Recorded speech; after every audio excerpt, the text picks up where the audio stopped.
नरेश की माँ अपने बेटे से मिलने दिल्ली आ रही है। इस बात का पता चलते ही नरेश के दिल में हलचल मच जाती है।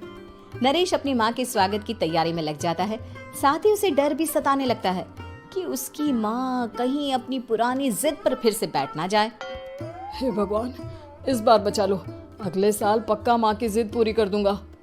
तभी दरवाजे की घंटी बजती है। नरेश दरवाजा खोलता है तो सामने अपने मकान मालिक को देखकर हैरान हो जाता है, क्योंकि उनके साथ एक सुंदर सी लड़की भी थी। अब नमस्ते अंकल, कुछ काम था, मुझे बुला लेते। आपने क्यों कष्ट किया? अरे नहीं नहीं, इसमें कष्ट कैसा, मैं तो बस तुम्हें रीना से मिलवाने आया था। आज से रीना तुम्हारे साथ इसी फ्लैट में रहेगी। अंकल, कोई लड़का फ्लैटमेट नहीं है? एक अनजान लड़की के साथ रहना मेरे लिए थोड़ा अजीब होगा। देखो नरेश, मैं तुम्हें पहले भी बता चुका हूँ कि इस फ्लैट में तुम्हें किसी ना किसी के साथ एडजस्ट करना ही होगा, या फिर तुम अकेले पूरे फ्लैट का किराया दे दो, मैं किसी को नहीं रखूंगा। नरेश अपने मकान मालिक की बात सुन के रीना के साथ रहने के लिए तैयार हो जाता है, पर अंदर ही अंदर उसे ये बात खाने लगती है कि वो अपनी माँ को क्या जवाब देगा जब उसकी माँ रीना के बारे में उसे पूछेगी। दिन बीतने लगते हैं। नरेश और रीना अच्छे दोस्त भी बन जाते हैं, पर अभी भी नरेश अपनी प्रॉब्लम का सलूशन नहीं ढूंढ पाता। एक दिन नरेश बहुत परेशान सा बैठा होता है। तभी रीना उसे पूछती है, क्या हुआ नरेश, तुम काफी परेशान लग रहे हो, सब ठीक तो है ना? हाँ सब ठीक है, बस एक छोटी सी प्रॉब्लम है। वो एक्चुअली 2 दिन बाद मेरी माँ मुझसे मिलने आ रही है। अरे तो इसमें प्रॉब्लम क्या है, ये तो खुशी की बात है। हाँ रीना, बट मेरी माँ एक जिद लेकर बैठ गई है कि मैं शादी कर लूँ, पर मैं अभी इस चीज़ के लिए तैयार नहीं हूँ। ऊपर से जब वो तुम्हें देखेगी तो 100 सवाल करेगी, क्या जवाब दूंगा? अरे इसमें कोई टेंशन वाली बात नहीं है, मेरे पास ना इस प्रॉब्लम का सलूशन है, जिससे ना तुम्हें शादी करनी पड़ेगी और ना ही तुम्हारी माँ मेरे बारे में कुछ पूछेंगी। रीना की बात सुनकर नरेश सोच में डूब जाता है। वो सोचता है कि रीना खुले ख्यालों वाली लड़की है, कहीं माँ को सच बता ना दे। नरेश को सोच में डूबा देखकर रीना कहती है, अरे क्या हुआ, किस सोच में पड़ गए? डोंट वरी, जैसा तुम सोच रहे हो ना वैसे कुछ भी नहीं है, मेरे पास एक प्लान है। मैं कुछ समझ नहीं पा रहा हूँ, कैसा प्लान? मैं समझाती हूँ। हम ना एक कॉन्ट्रैक्ट मैरिज कर लेते हैं। फिलहाल मेरे पास जॉब नहीं है, तो तुम इस रूम का किराया दे देना जब तक तुम्हारी माँ यहाँ रहेंगी, सिर्फ तब तक। और तुम अपनी माँ से कह देना कि मैं तुम्हारी पत्नी हूँ, इससे वो मेरे यहाँ रहने पर कोई सवाल भी नहीं करेंगी। अरे बात तुम्हारी ठीक है, पर माँ से झूठ बोलना, ना ना पापा, मैं ये रिस्क नहीं ले सकता।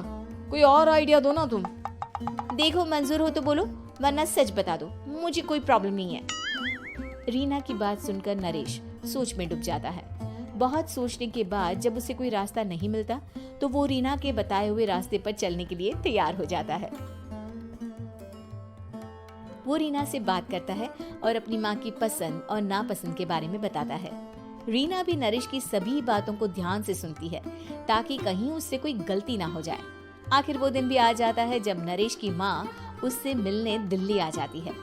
नरेश अपनी माँ को फ्लैट पर लेकर जाता है।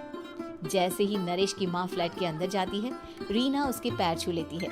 ये देखकर नरेश की माँ थोड़ी घबरा जाती है और नरेश से पूछती है, अरे बेटा नरेश, ये कौन है?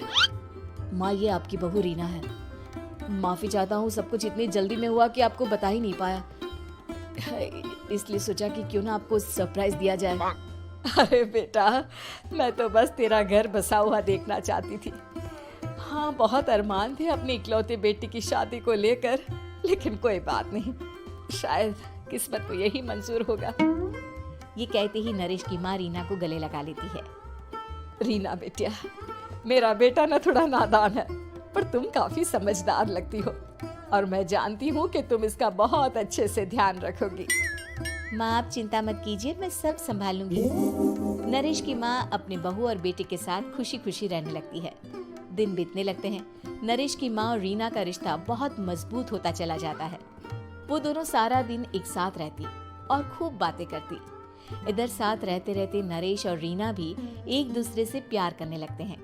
दोनों को इस बात का एहसास हो जाता है, फिर भी वो इस बात को छुपा कर ही रखते हैं। एक दिन नरेश की माँ और रीना शादी के बारे में बात करने लगते हैं।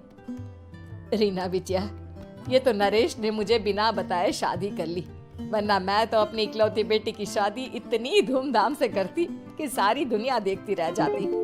अच्छा माँ, आप ऐसा भी क्या करती नरेश और मेरी शादी में जो दुनिया देखती रह जाती?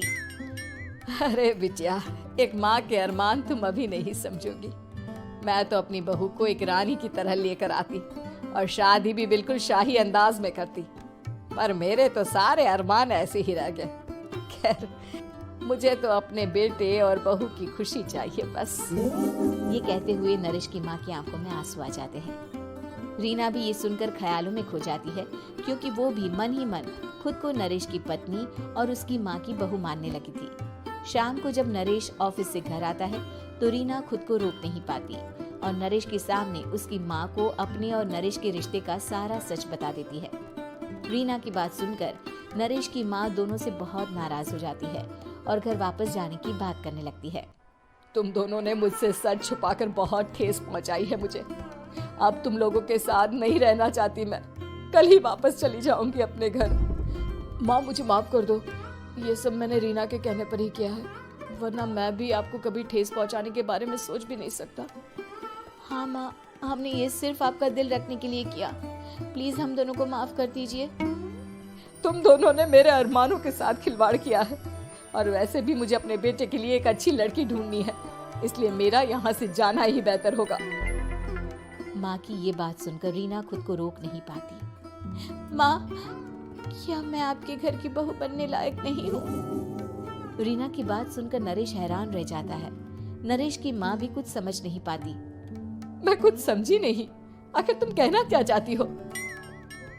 माँ, मैं वो नरेश से बहुत प्यार करती हूँ और साथ ही साथ मैं आपको भी अपनी माँ मान बैठी हूँ। आज जब आपकी बातें सुनी तो खुद को रोक नहीं पाई, इसलिए सारा सच आपको बता दिया। रीना की बात सुनकर नरेश की माँ की आंखों में आंसू आ जाते हैं और वो अपने बेटे नरेश और रीना को गले लगा लेती है। मेरे घर की बहू तो सिर्फ रीना बिटिया ही बनेगी। मैं आज ही तुम दोनों की शादी की तारीख निकलवा दूंगी, बस एक बार तुम्हारे घर वाले मान जाए। उसी दिन रीना के माता पिता भी उनके फ्लैट पर आ जाते हैं। दोनों परिवार आपस में बैठकर बातें करते हैं और शादी के लिए राजी हो जाते हैं। रीना भी कॉन्ट्रैक्ट फाड़ देती है और कहती है, सही मायने में मैं अब बहू बनूंगी, अब तक तो सिर्फ कॉन्ट्रैक्ट वाली बहू थी।